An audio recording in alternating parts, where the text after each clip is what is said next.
yamde jeeɗiɗi silmaji capanɗe tati woni Dakar lamorde Sénégal waktu goto fawi hen to Paris lamorde France. Ahmadou Barouba tedduɓe heeɗiɓe RFI Fulfulde jabala wale mon bisimilla mon e ley kabaruji ɗi ko ɓuuri hen tengtude oɗo subaka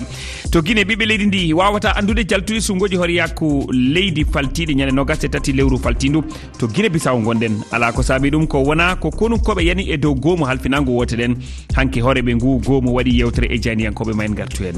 to Guinée waɗi hitande hande ko jaydiyanke Habib Marwan Camara diftanami en mutina e guila nden ha hande ala kabaru goto keɓaɗo e makko fedde syndicat en jaydiyankoɓe leydi Guinée ɗaɓɓitimo kono ala ko laati SPPG no wondi e kulol e fayre ma en keɗo goto e hooreɓe nde fedde hande tati lewru sappo e ɗiɗaɓuru ko ñalande teddinirande yimɓe jukkuɓe woɓɓe mbiye ɓe terɗe mumen usti nde ñalande no mawnine guila hitande ujunere temedde jeenayyi e capan jeenayyi ɗiɗi fanara nde ko famde e softinde e rendo ngo e gonal mabɓe ma en jiyato Casamance worgo Sénégal ƴeewoyde no o alhaali sifori toon e gurdam mabɓe tedduɓe bisimilla moon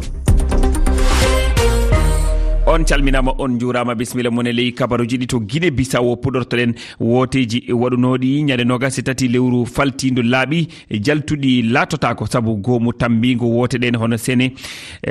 holliti wonde wawata jokkude golle ɗe saabu jangu ngu konunkoɓe mbaɗi e nokkure mumen ñande nogas e jeegom lewru sappo e goho ɓuuru